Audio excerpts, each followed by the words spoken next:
चल रही है। प्रत्येक दिन सुनने वाले श्रोता नए नए होते हैं। दो चार हमारे विजय भाई जैसे परमानेंट हैं, वो हमारे रोज सुन रहे हैं। तो मंदिर हम कैसे जाएं?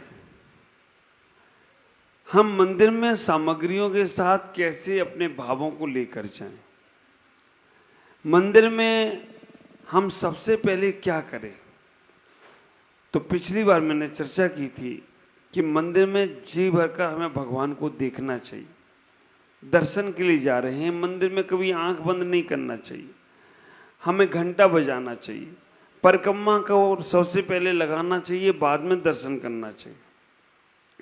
सामग्री चढ़ाते समय क्या क्या सामग्री चढ़ाते हैं उसके लिए भी मैंने बताया था कि चावल, सामान्यता से चावल चढ़ाते हैं सामान हम पुण्य कमाने के लिए, क्योंकि चावल का दोबारा जन्म नहीं होता है, इसलिए हम चावल को भगवान के सामने चढ़ाते हैं।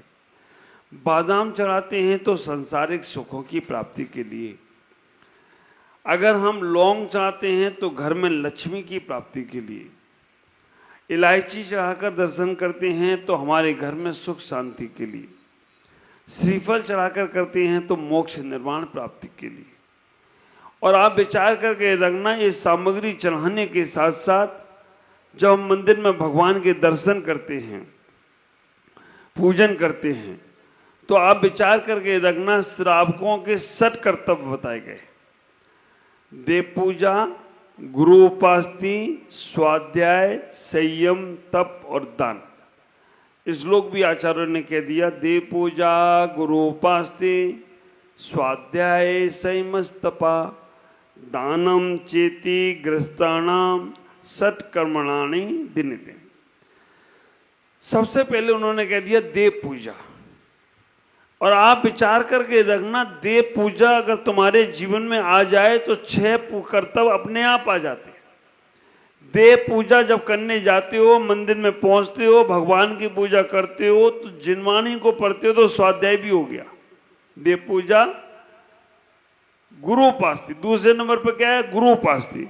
तो जब हम देव की पूजा करते हैं, एक अपने गुरु को अर्घ चढ़ाओ। एक बात का हमेशा ख्याल रखना, अगर आपने अपने जीवन में कभी कोई गुरु नहीं बनाए हो तो जरूर गुरु बनाना, क्योंकि गुरु के माध्यम से ही तुम्हारा जीवन शुरू होता है। देव हमारा बनना लक्ष्य है, गुरु उस लक्ष्य को पूर्ण कराने में कारण बनते हैं। तो हमें देव पूजा का हमारा जो लक्ष्य है वो हमें साधना है, तो गुरु के माध्यम से हम देव पूजा, गुरु उपासना में जाएं।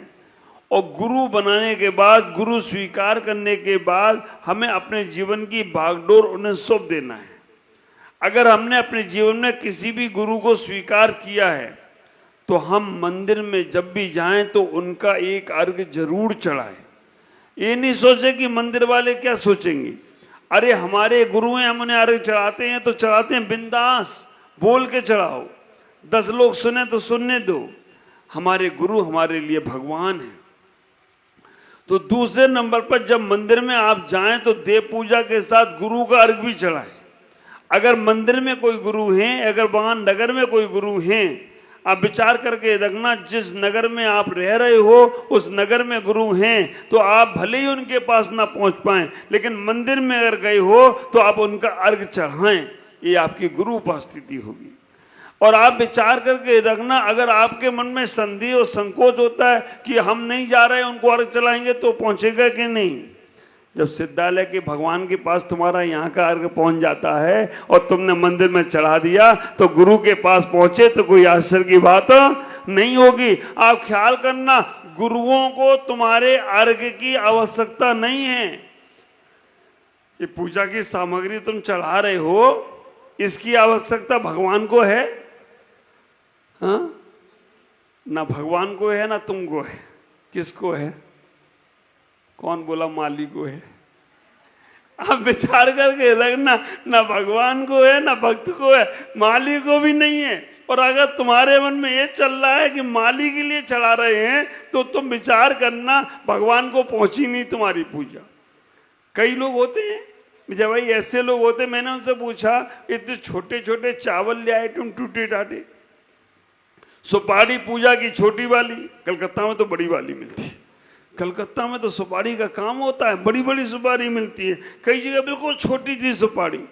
मैंने उससे पूछ रहा कि तुम इतनी सुपारी छोटी सी, इतने चावल ऐसे थोड़े थोड़े, तो बोला महाराज भगवान को तो जरूरत है नहीं, ये सब माली ले जाएगा। तो हम अपने भाव ही अच्छे करते हैं, सामग्री तो चढ़ाना बेकार का काम है। आप विचार करना, उसने भगवान की पूजा की ही नहीं, उसने तो माली की ही पूजा की है और दोहरी जिंदगी भी जी रहा है। बोल रहा है पार्श्वनाथ चिनेन्द्र अर्घम निर्पामति स्वाहा। अब भगवान को चढ़ा नहीं रहा है, चढ़ा माली को रहा है। तो वो अगर ये बोल देता ओम रीम माली अर्घम निर्पामति स्वाहा, तो कम से कम सही तो होता, कम से कम 2 पाप से तो बच जाता। अभी तो 2 पाप, भगवान का नाम ले रहा है और चढ़ा माली को रहा है। तो विचार करना, ये पूजा की सामग्री जब तुम चढ़ाते हो, हम भगवान के पास जाते हैं तो हमें कितने दिल से चढ़ाना चाहिए। हमें पूजा का अर्घ लेकर बनाना का चढ़ाना चाहिए। देव पूजा, हमें भगवान के सामने पूजा करने के लिए गए। दूसरे नंबर पे गुरु उपासती, हम अपने गुरु का अर्घ चढ़ाने का प्रयास करें। हम अपने जीवन में एक गुरु को स्वीकार करें। अगर तुम्हारे नगर में कोई गुरु हैं और अगर तुम उनके पास पहुंच रहे हो तो ठीक, दूरियां बहुत हैं। अब बंगवासी कौन सी कॉलोनी से आए आप लोग? लेकटॉन, पाकोड़ वगैरह से, इतनी दूर से रोज नहीं आ पाते हो। रोज आते हैं तो बहुत अच्छी बात है, हिम्मत वाली बात है ये तो आप विचार करना, अगर नहीं आ पा रहे हो, आप अपने मंदिर में जा रहे हो, तो एक अपने गुरु का अर्घ चढ़ाने का प्रयास करो। बहुत सुंदर। और अगर कोई गुरु नहीं हो तो एक गुरु को याद रखो, आचार्य शांति सागर जी महाराज, जिन्हों के माध्यम से आज हम संत पूरे नगरों में विचरण कर रहे हैं, हर जगह विचरण कर रहे हैं। 2 संत हुए हैं पूर्व के, वो बात हम आगे करेंगे। आचार्य शांति सागर जी महाराज और उनसे पहले हुए आचार्य आदि सागर जी महाराज। लेकिन आदि सागर जी इतनी हिम्मत नहीं कर पाए, जंगलों में ही रहते थे, जंगलों से आते थे, आहार करते थे, 7 दिन में एक बार आहार। और कमंडल भी देखो तो उनका इतना बड़ा, आदमी अगर एक बार उठा ले 10 मिनट में हाथ उसका नीचे आ जाए, ऐसा कमंडल देख के आया मैं उनका। आप विचार करना, अब ये दिमाग नहीं लगाना कि महाराज 7 दिन में पानी छानता कौन होगा। मालूम तो आई बुद्धि कहाँ चल जाती है, 7 दिन में पानी छानेगा कौन? नहीं, कमंडल बड़ा था, पानी तो उतर ही रहता होगा। और एक दिन आहार करेंगे तो 7 दिन जाएंगे कहाँ, एक ही दिन शुद्धि होती थी उनकी। लेकिन विचार करना, हम इतना ही विचार करें, अगर कोई नहीं तो एक गुरु को अर्घ रोज चढ़ाओ। मंदिर में जाओ, भगवान की पूजा करते हो, एक गुरु को अर्घ जरूर चढ़ाना चाहिए। कोई भी गुरु है, कोई नहीं है तो अच्छा शांति सागर को ही चढ़ा लोगे तो भी तुम्हारी गुरु भक्ति पूर्ण हो जाएगी। और मंदिर में गए, केवल भगवान की पूजा कर ली, उसके बाद गुरुओं का ख्याल नहीं किया तो तुम्हारी सब कर्तव्य पूरे नहीं होंगे। ख्याल करें, गुरु को अर्घ चढ़ाना है। तीसरे नंबर पर स्वाध्याय, सर कर्तव्य में तीसरे नंबर का है स्वाध्याय। अपन जो जिनवाणी पढ़ते हैं ना, ये स्वाध्याय, बहुत से लोग केवल इसी को स्वाध्याय मानते हैं। आप विचार करके रखना, जिनवाणी को पढ़ना स्वाध्याय नहीं है, लेकिन फिर भी आप पढ़ रहे हो, जिनेन्द्र की वाणी ही पढ़ रहे हो। उसके अंदर जो अक्षर हैं, सिद्धो वर्ण समामना, सभी सिद्धों के समान हैं, उनको पढ़ रहे हो तो तुम्हारा स्वाध्याय का एक औपचारिक कर्तव्य हो गया। देव पूजा, गुरु उपासती, स्वाध्याय। चौथे नंबर का कर्तव्य संयम। जब तक मंदिर में हो तब तक तुम संयम से ही हो। आप देव पूजा कर रहे हो, 6 कर्तव्य कैसे घटित हो रहे हैं? देव पूजा करते समय हमारे पास देव पूजा भी है, गुरु उपासती, गुरु का अर्घ चढ़ा दिया। कोई अर्घ ना आए तो ओम ह्रीम गुरुभ्यो अर्घम निर्पामति स्वाहा भी बोल देना, लेकिन बोलना जरूर, क्योंकि गुरु का अर्घ चढ़ाने से हमारी भक्ति, हमारे कर्तव्य पूरे होते हैं। स्वाध्याय, जब जिनवाणी पढ़ते हैं तो स्वाध्याय हो जाता है।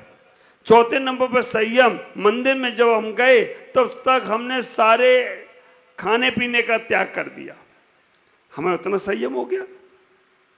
संयम का भी पालन होता है। देव पूजा, गुरु उपासती, स्वाध्याय, संयम, तप। जितनी देर मंदिर में खड़े हैं, तपस्या कर रहे हैं, बैठे हैं, साधना कर रहे हैं, वो तुम्हारा तप भी हो गया। और सामग्री अगर घर से लेके गए हो तो दान भी हो गया, नहीं तो मंदिर की गोलक में पैसे डाल के आ गए तो दान भी हो गया। तो ये 6 कर्तव्यों का पालन हमें रोज करना चाहिए। और अगर हमारे अंदर मन में पूजा करने का भाव है, पूजा करने के लिए मंदिर में जाते हैं, 6 कर्तव्यों का पालन करें। 6 कर्तव्य और 6 क्रिया दोनों में अंतर है। 6 कर्तव्य तो देव पूजा, गुरुपासनी, स्वाध्याय, संयम, तप और दान हुए। 6 क्रियाएं भी हैं। 6 क्रियाओं में हमें जिनेंद्र का दर्शन करना पहली क्रिया है। दूसरे नंबर पर हम भगवान की जब क्रिया करते हैं तो अभिषेक देखना दूसरी क्रिया है। बड़े पुण्यशाली होते हैं वो लोग जो भगवान का अभिषेक करते हैं, शांति धारा करते हैं। तीसरी क्रिया में भगवान की पूजा करना। बहुत से लोग अभिषेक करके चले जाते, पूजा नहीं करते हैं। चौथी क्रिया में हमें जिनवाणी का स्वाध्याय करना। 5वीं क्रिया में हमें माला फेरना। और 6वीं क्रिया है हमें ध्यान करना। लेकिन हम 6वीं क्रिया तक का ख्याल ही नहीं करते। हमें विचार करके रखना, हमने पूजा कर ली, अभिषेक देख लिया, स्वाध्याय कर लिया, माला फेर ली, और ध्यान के पास ही नहीं जाते। जब तक ध्यान नहीं करोगे तब तक तुम्हारे कर्मों की निर्जरा होने वाली नहीं। कर्मों की निर्जरा होने के लिए हमें ध्यान बहुत आवश्यकता है। तो हमें ये विचार करना चाहिए कि हमारे जीवन में